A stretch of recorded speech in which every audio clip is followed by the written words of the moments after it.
Hello guys, welcome back to Mina's Corner. In today's video I show you how I make my fish, or how I preserve my bulk fish, and how I use them for different recipes.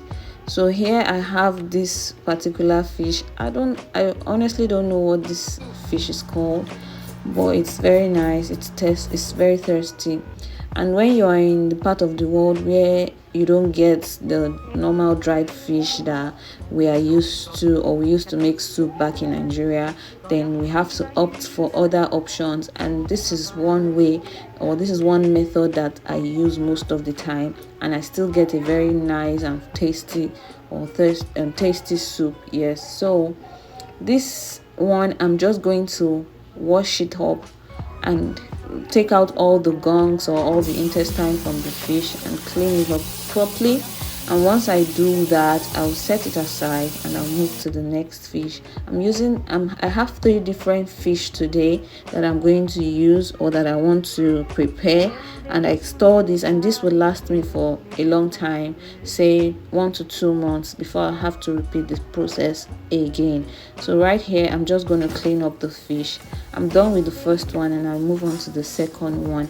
And this one, I think they called it kingfish. I don't know how true it is, but that was what they called it in the market, and it's a very delicious fish, trust me guys. This particular fish I did not use for anything. I just cleaned it up and I put it in the freezer, so whenever I want to use it, I just bring it out and I grill it in my oven. So I just clean this one up and I set it aside. As you can see, there's fish inside the fish if that makes sense.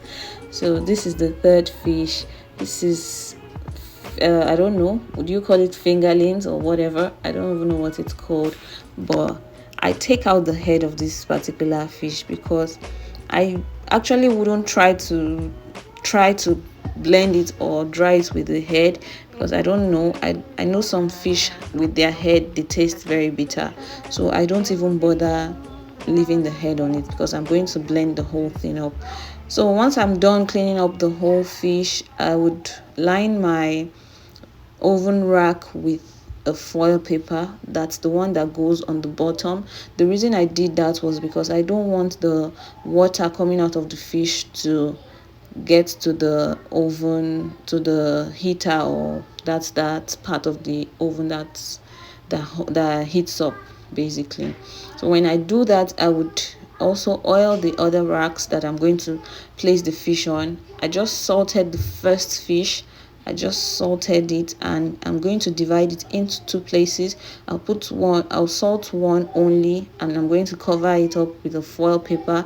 If you have liquid smoke, you can add to this, and it gives it that smoky flavor that you get from the normal market fish that you buy back home in Nigeria. But if you don't, it's still fine. It's still going to taste very delicious. So I put that in the oven, and I go ahead to add paprika to the other half. This half of the fish, I'm going to dry it, but I will not allow it to completely dry up, so it gets that soft like feel. It's not completely dried, while the other one is going to be completely dried. So that's how I do it. And then the last one, I'm also going to salt it, just a little bit of salt. You can add whatever seasoning you like, but I'm just using only salt here. And I'll place this in a baking tray and also put it in the freezer. So at this point, the fish, this particular one, is not completely dried. As you saw when I touched it, you can still feel that there's water in it.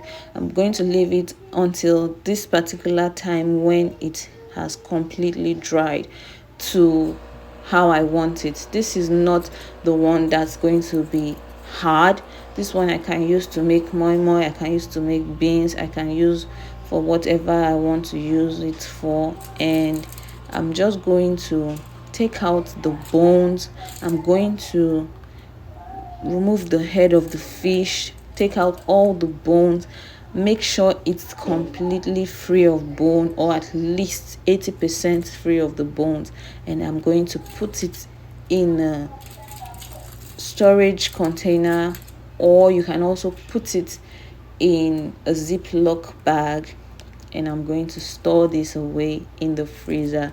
Whenever I want to make beans, moi moi, maybe sauce for spaghetti or yam or whatever, or potato, I just take it out, add it to my tomato sauce, and I have a very delicious meal. I don't have to contemplate on how or where I'm going to get smoked fish from. So that's what I do. So as you can see, the bones I'm just going to give, and the head I'm going to pack it and give it to the animals in the compound. And this is the final result for the smoked fish, the first one.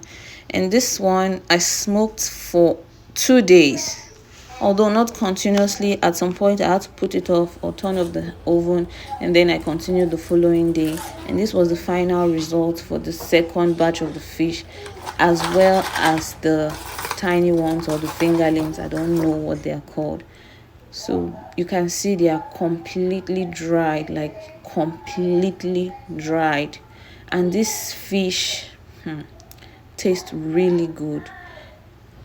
And here is the final result of the very dried fish. I'm just going to store this in a Ziploc bag and put it away. This is going to last me a long time.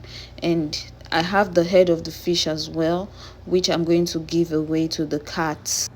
And as for the fingerlings, I blended it up and stored it in a jar, and I'm just going to put this in my cupboard. This is going to last me, and I can use it to make anything I want to make. Thank you guys for watching this video. I hope to see you in my next video. Bye.